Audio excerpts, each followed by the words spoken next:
Bonjour à tous, c'est Dr Oulmas Mohand, maître assistant au département d'architecture de l'université de Mouloud Mahammed de Tizi Ouzou. Cette vidéo est la suite de la première vidéo About, toujours dans le cadre de la formation TIC et pratique pédagogique. Nous allons aborder ensemble le chapitre 1 intitulé Les notions fondamentales du système d'information géographique, qui constitue la base du cours et vise à introduire les concepts essentiels pour bien comprendre ce qu'est un SIG, ses composants et ses fonctions. À l'issue de ce chapitre, l'apprenant sera capable de comprendre la définition, les composantes et les fonctions essentielles d'un système d'information géographique, d'identifier les principales applications des SIG dans divers domaines, notamment dans le domaine du patrimoine bâti, reconnaître les types de données géographiques, distinguer les étapes clés du fonctionnement d'un SIG, maîtriser les concepts de base liés à la représentation spatiale, au système de coordonnées et aux projections cartographiques, et enfin appréhender les enjeux et les limites liées à l'utilisation des SIG dans l'analyse spatiale. Pour commencer, il est essentiel de revenir à l'élément central d'un SIG, l'information géographique, qui est simplement toute donnée liée à un emplacement dans l'espace. C'est cette information que les SIG manipulent, que représentent après sous forme d'une carte numérique qu'on manipule régulièrement et qui définit justement le phénomène qui est représenté dans cette slide, qui est l'occupation du sol de l'Algérie, et nous permet donc de répondre à quoi, ou bien quel est le phénomène qu'on veut représenter. Elle nous dit où est l'emplacement et comment il est distribué spatialement ce phénomène. En l'occurrence, comment l'occupation spatiale est répartie en Algérie. La différence entre la carte numérique et la carte cartographique, la carte numérique, c'est un travail standardisé, un travail modifiable et qui nous permet justement d'effectuer une quantification, le calcul des surfaces, des élévations, etc. Maintenant que nous avons compris ce qu'est l'information géographique et son importance, posons-nous la question centrale, qu'est-ce qu'un SIG? Un SIG, ou le système d'information géographique, est un ensemble informatique composé de plusieurs éléments, notamment un ordinateur, des périphériques, des logiciels spécialisés, une base de données numérique, et bien sûr un utilisateur humain qui pilote et exploite le système. Ce système nous permet de manipuler, analyser, gérer et représenter cartographiquement des données spatialement distribuées, c'est-à-dire des données liées à des emplacements géographiques.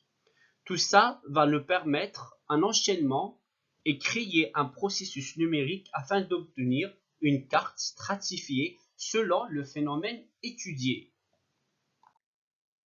On distingue principalement 5 composantes interdépendantes que je vais vous présenter de façon synthétique. Nous avons les données géographiques, sans lesquelles les SIG ne peuvent rien faire.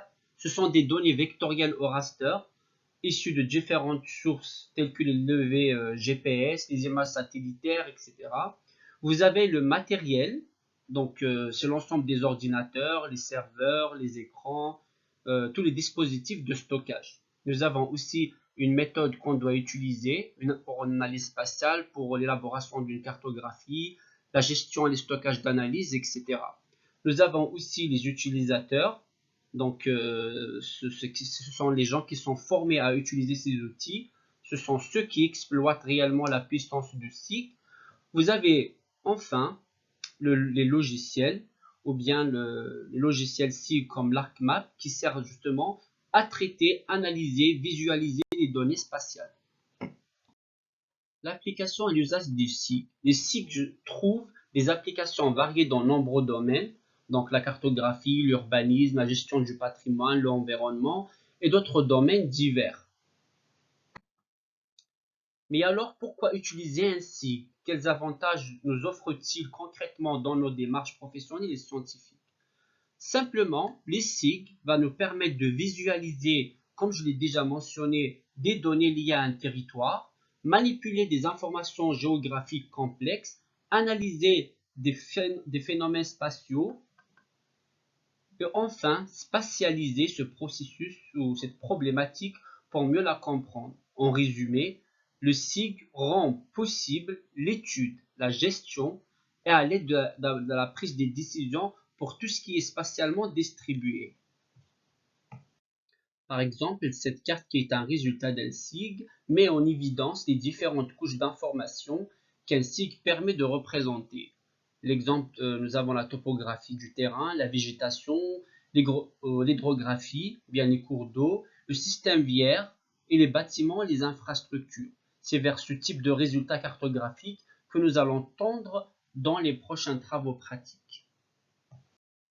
Intéressons-nous maintenant à la manière dont ces informations sont structurées à l'intérieur du système. Les données géographiques représentent les unités spatiales élémentaires selon deux modèles principaux. Nous avons le modèle vectoriel ou bien le mode objet qui lui-même comprend les points, les lignes, les polygones. Pour les points, il représente les emplacements spécifiques comme des arbres ou des poteaux électriques ou une donnée GPS. Les lignes, les éléments linéaires comme les routes, les limites et les cours d'eau. Les polygones, donc c'est les zones fermées comme des parcelles de terrain, des lacs et des bâtiments des régions.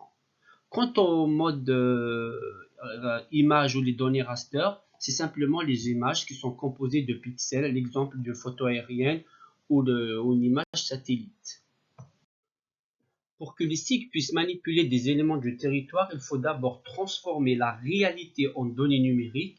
On passe donc du monde réel, une route, une rivière, un bâtiment, à une modélisation numérique en fonction du type d'information qu'on veut représenter. Donc quand on parle de mode objet ou bien une donnée vectorielle, on parle d'un phénomène spatial discontinu. Par exemple, un bâtiment est capté sur le terrain avec un GPS à partir d'une photo satellite, puis il est représenté numériquement comme un polygone dans le système. Par contre, une route sera modélisée par une ligne et un arbre par un point. On appelle cela un modèle vectoriel, donc comme on le voit au niveau des cartes. Pour d'autres phénomènes comme la végétation, l'altitude, l'occupation du sol, on parle donc d'un phénomène spatial continu. On va utiliser des images raster, c'est-à-dire des grilles de pixels, où chaque case contient une valeur mesurée comme la couleur du sol ou la hauteur.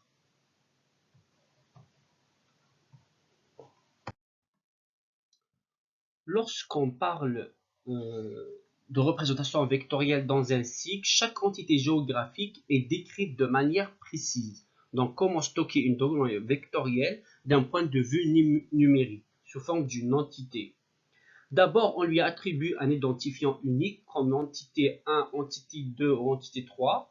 Ensuite, il est localisé à l'aide des coordonnées géographiques X et Y, parfois même Z, si on prend en compte l'altitude. Enfin, chaque entité est associée à une ou plusieurs informations descriptives, appelées les attributs. Ces attributs sont par la suite organisés dans un tableau qu'on appelle une table attributaire. Pour les données raster, une donnée donc est stockée sous forme d'une grille, comme j'ai déjà dit, comme un tableau rempli de petits carrés qu'on appelle les pixels. Chaque pixel contient une valeur numérique qui représente une information à cet endroit. Par exemple, l'altitude, la couleur, le type du sol, etc. Ce mode de stockage permet de représenter facilement des images satellitaires, des photos aériennes ou des modèles de terrain, MNT. Dans un site comme ArcGIS par exemple ou bien ArcMap, ces données sont enregistrées dans différents formats comme TIFF, GPUG, etc. Pour clôturer ce premier chapitre, les étudiants seront évalués de deux façons. Par un QCM ou QCU pour tester les connaissances théoriques, par un TP pratique qui permet justement l'installation du logiciel, la manipulation de base et la représentation et stockage des données vectorielles et raster. Et merci de votre attention.